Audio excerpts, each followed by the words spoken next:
The Last Stand. The Empire of Ashes. The Valerian homeworld burned beneath a sky filled with metal and death.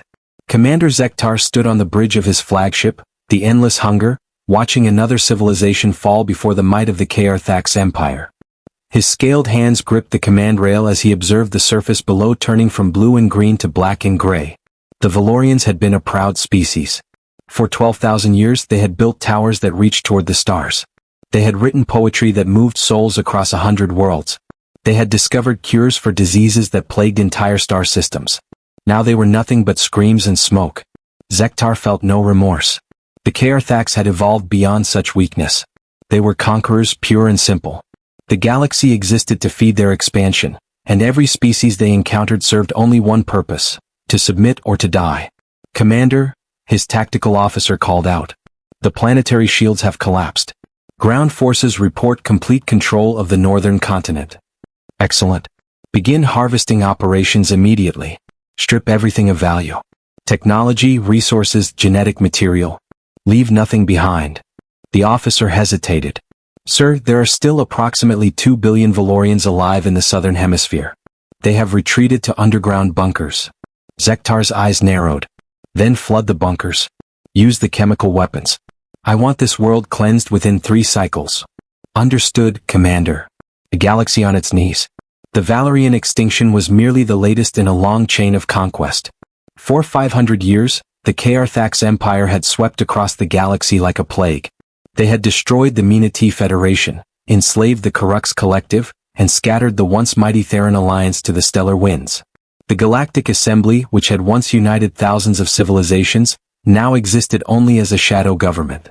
Its representatives huddled in hidden bases, moving from system to system, always one step ahead of the Kaerthax fleets.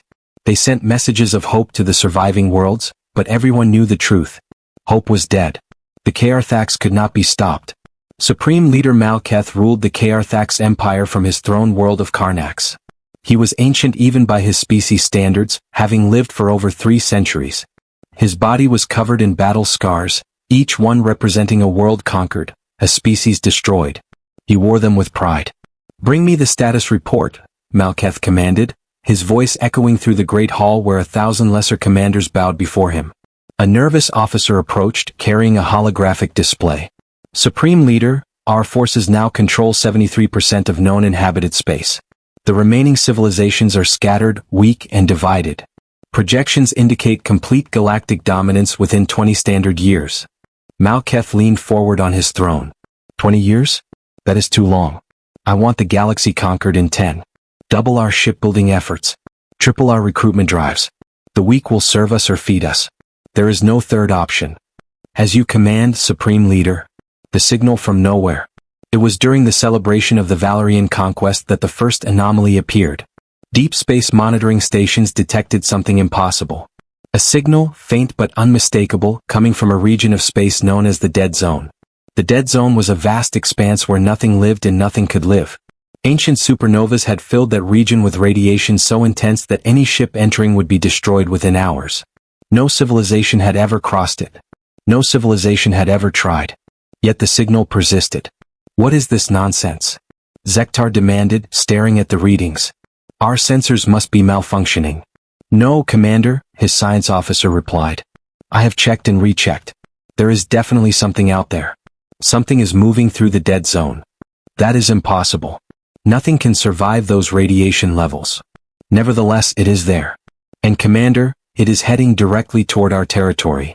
Zektar felt a strange sensation in his chest. Something he had not felt in many years. Uncertainty. He crushed it immediately. The Kaerthax feared nothing. "Send a patrol squadron to investigate. If it is a ship, destroy it. If it is a weapon, capture it. Whatever it is, it belongs to the Kaerthax now." The patrol squadron consisted of 12 warships, each capable of destroying a small moon. They positioned themselves at the edge of the Dead Zone and waited. They did not wait long. The arrival. The ship that emerged from the radiation storm was unlike anything the Kaerthax had ever seen. It was massive, easily 3 times the size of their largest dreadnought. Its hull was black as the void between stars, covered in strange markings that seemed to shimmer and shift in the light. But what struck the Kaerthax patrol commander most was the feeling he got when looking at it. The ship radiated menace. It radiated power. It radiated something the Karthax had never encountered before, defiance. Unknown vessel, the patrol commander broadcast. You have entered Karthax-controlled space. Power down your engines and prepare to be boarded. Resistance will result in your immediate destruction. For a long moment there was no response. Then a voice came through the communication channel. It spoke in a language the universal translators struggled to process, but eventually the words became clear. This is Captain Sarah Chin of the Terran Confederacy warship Retribution. You are the ones called Karthax. I am Commander Warship of the Glorious Dominion Squadron. You will surrender immediately or face annihilation. Another pause. Then something that sounded almost like laughter. Commander, I need you to understand something very clearly. We did not come here to surrender. We came here for you. Warship's confusion turned to anger. You dare threaten the Karthax Empire? We have conquered 1,000 worlds. We have destroyed civilizations that existed for millions of years. What are you that you think you can stand against us? We are what remains when you make one mistake, the voice replied, calm and cold. We are what happens when you don't finish what you start. We are humanity, and 18 years ago you came to our world. The memory. Warship accessed his database, searching for any record of a species called humanity. He found it buried in the archives. A minor conquest from nearly 2 decades ago. A primitive world called Earth, located in a remote arm of the galaxy. The invasion had been routine. The casualties minimal. The world had been sterilized and abandoned as worthless. Your world was destroyed, Warship said. Your species was eliminated. This is some trick. You killed 6 billion of us, Captain Chen's voice continued. You burned our cities. You poisoned our oceans. You thought you erased us completely. But you made one critical error. And what was that? You left before checking if anyone escaped. On Warship's tactical display, energy readings from the human ship suddenly spiked. Weapon ports along its hull began to glow with a light that hurt to look at. 6 billion dead, Commander. We counted every single one. We remembered every name. We carved them into the walls of our ship so we would never forget. And for 18 years we crossed the dead zone. 18 years in hell preparing for this moment. Warship's confidence wavered. You are one ship against an empire of billions. You cannot possibly. We don't need to defeat your empire, Commander. We just need to make you bleed. We need to show the galaxy that you can be hurt. That you can be beaten. That you are not the unstoppable force you pretend to be. The human ship's weapons came online. Warship's sensors screamed warnings. Fire, he commanded. All ships, fire everything. The Karthax squadron unleashed a barrage that would have vaporized a small fleet. Energy beams, missiles, plasma torpedoes, all of it converging on the human vessel. None of it reached the target. The shield.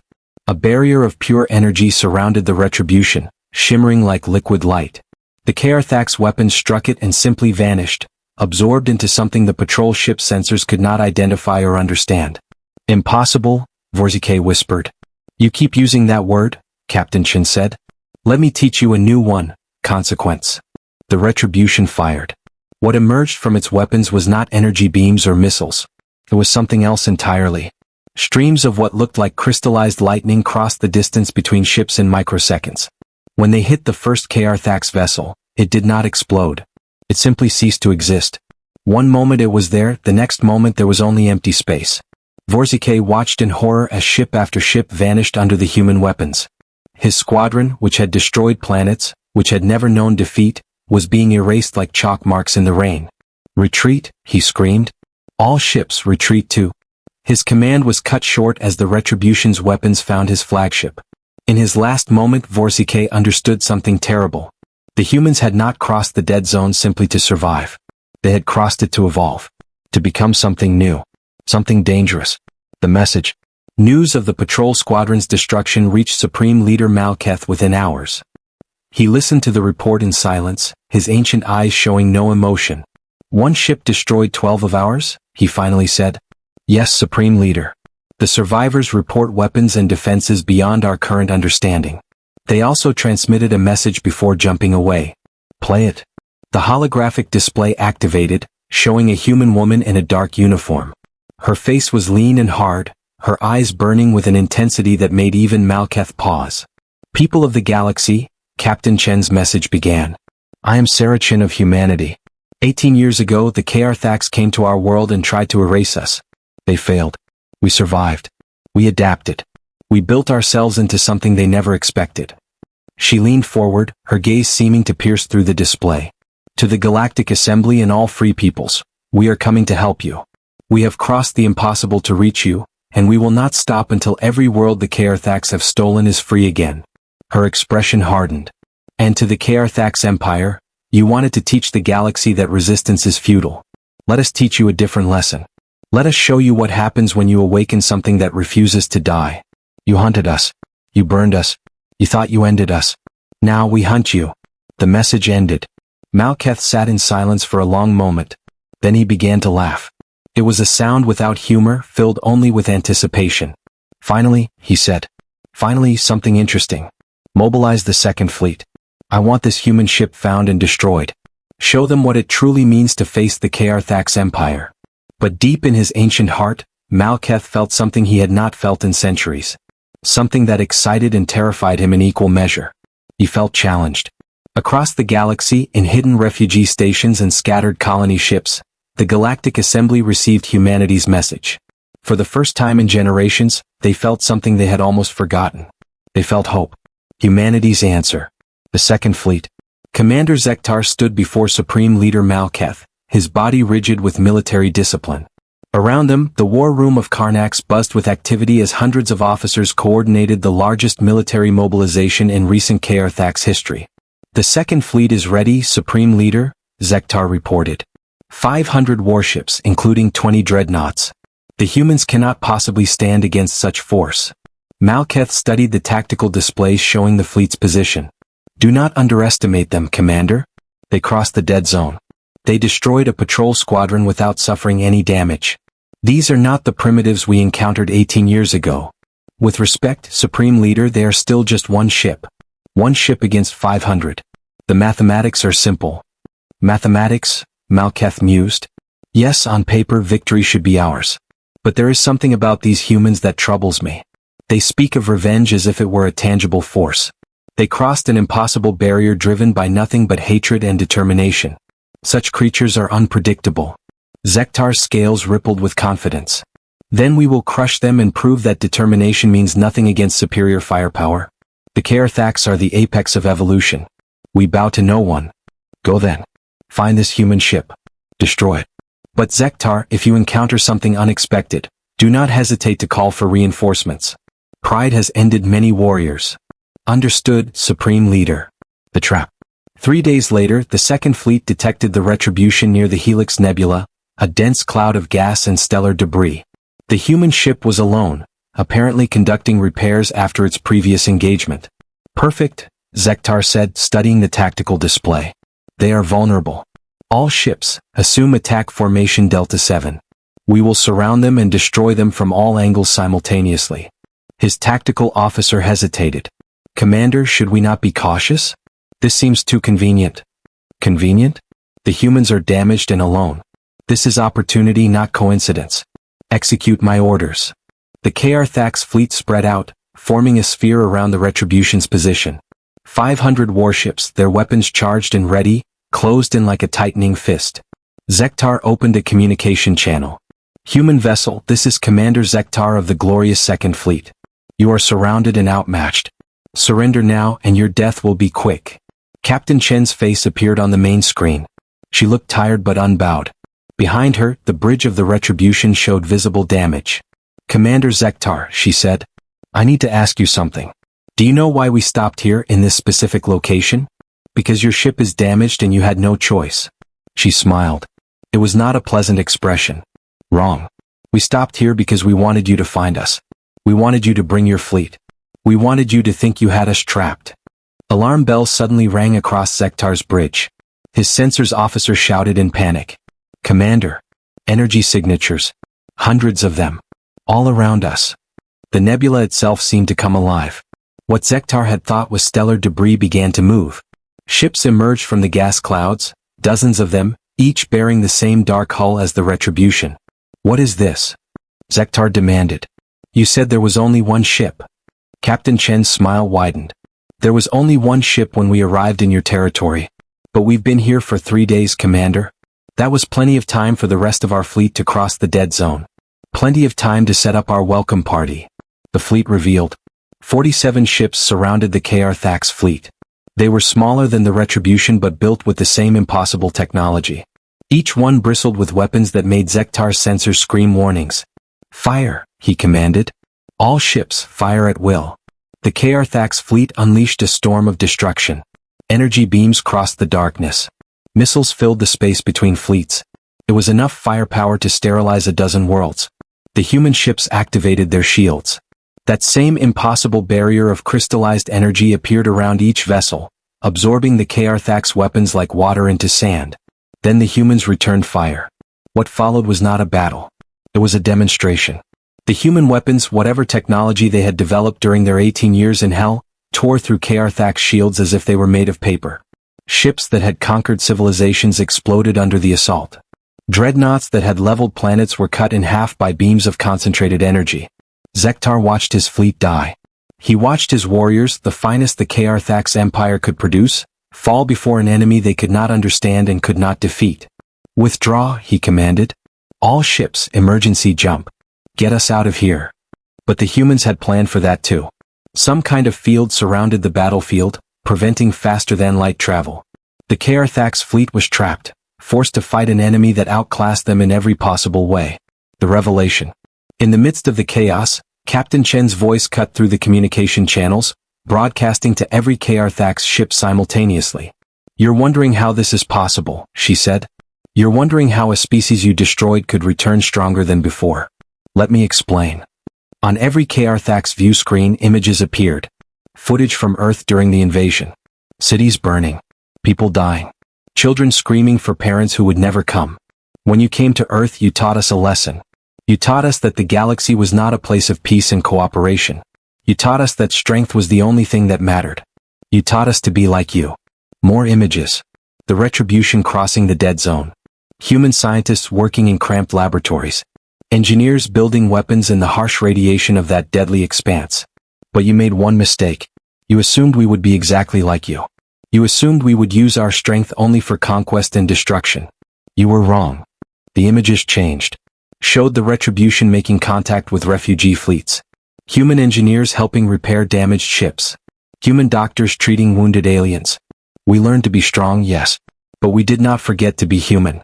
We did not forget compassion. We did not forget that strength can be used to protect, not just to destroy. The turn. Zektar's fleet was down to less than 200 ships. The humans had barely suffered a scratch. It was over and everyone knew it. But then something unexpected happened. The human ships stopped firing. What are they doing? Zektar's tactical officer asked. Captain Chen's voice returned. Commander Zektar, I'm giving you a choice. Something your empire never gave to the worlds you conquered. What choice? Zektar spat. To die quickly or slowly? No. The choice to leave. Take your remaining ships and go. Return to your supreme leader. Tell him what happened here. Tell him that humanity has returned, and we are not alone. On the view screens, other ships began to appear. Not human vessels but ships from a dozen different species. The refugees. The survivors. The scattered remnants of civilizations the Karthax had destroyed. For 18 years we searched the dead zone, Chen continued. We sent out signals. We made contact with every refugee fleet, every hidden colony, every survivor who still had the will to fight. We shared our technology. We trained together. We prepared together. An alien face appeared beside Chen's on the screen. A Valerian, one of the species the Karthax had just finished exterminating. Or so they thought. This is Ambassador Tilren, Chen said. His people evacuated 2 million survivors before your forces destroyed their world. They've been hiding in the nebula for weeks, waiting for this moment. More faces appeared. Minati. Karux. Theron. Species the Karthax had thought extinct or enslaved. All of them alive. All of them armed. All of them ready. You wanted to conquer the galaxy, Chen said. But you forgot something important. The galaxy doesn't want to be conquered. And now, finally, it has the means to fight back. The message. Zektar felt something crack inside him. Not his body but his certainty. His absolute belief in Karthax superiority. Why, he asked. Why spare us? Why not destroy us all while you have the chance? Because we're not you, Chen replied simply. We don't believe in extinction. We believe in justice. Go home, Commander. Tell your supreme leader that the age of conquest is over. Tell him that every world you've taken we will free. Tell him that every species you've enslaved, we will liberate. She leaned forward, her expression hard as steel. But most importantly, tell him this. If the Krthax choose to continue their ways, if you refuse to change, if you insist on making the galaxy bleed, then humanity and its allies will do what you tried to do to us. We will end you. Completely. Permanently. Without mercy. Zektar looked at his tactical display. His fleet was broken. His warriors were defeated. His empire's greatest strength had proven worthless against an enemy that understood both war and mercy. I will deliver your message, he said quietly. I know you will. Now go. And consider very carefully what happens next. The human ships parted, creating a corridor through their formation. Zektar ordered his surviving vessels to retreat. As they jumped away, he took one last look at the human fleet and their allies. For 500 years, the Krthax had believed they were unstoppable. In one day, one battle, that belief had been shattered by a species that should have been extinct and the survivors they had united. The new dawn. On his throne world, Supreme Leader Malketh received Zektar's report in silence. Around him, his advisors argued about what to do next. Some called for total war. Others suggested negotiation. A few even whispered about surrender. Malketh silenced them all with a gesture. The humans have taught us something valuable, he said. They have shown us that we are not invincible. That our empire can bleed. That our conquests can be challenged. He stood from his throne, his ancient body moving with surprising grace. For 500 years, we have grown fat on easy victories. We have forgotten what it means to face a true opponent. These humans, these survivors, have reminded us. His eyes gleamed with something between respect and hunger. Send messages to all fronts. Pull back our forces. Consolidate our territory. We will not surrender, but neither will we continue our mindless expansion. The humans want a war of liberation? Then let them come. We will show them that the Krthax are strongest when defending what is ours. Across the galaxy, the message spread like wildfire. The Krthax were retreating. The unstoppable empire was pulling back. And in the liberated space they left behind, humanity and its allies began the long work of rebuilding. Captain Sarah Chin stood on the bridge of the Retribution, watching as the first freed world celebrated its liberation. Cities that had been dark with oppression now blazed with light. People who had lived in fear now danced in the streets. We did it, her first officer said. We actually did it. Chin nodded, but her expression remained somber. This is just the beginning. The Krthax are wounded, not defeated. They'll regroup. They'll adapt. This war is far from over. Then we'll keep fighting. Yes, Chin agreed. We'll keep fighting. Because that's what humans do. We survive. We adapt. We protect those who cannot protect themselves. She looked out at the stars, at the galaxy that had tried to break her species and failed. Earth may be gone, she said softly, but humanity lives on. And as long as we live, we'll make sure that what happened to us never happens to anyone else. That's our purpose now. That's why we crossed the dead zone. That's why we endure. Behind her, her crew stood at attention, their faces reflecting the same determination, the same refusal to accept defeat, the same stubborn human spirit that had carried them through 18 years of hell. The Retribution's engines hummed to life, preparing for the next jump, the next battle, the next world to free. Humanity had returned to the galaxy. And the galaxy would never be the same.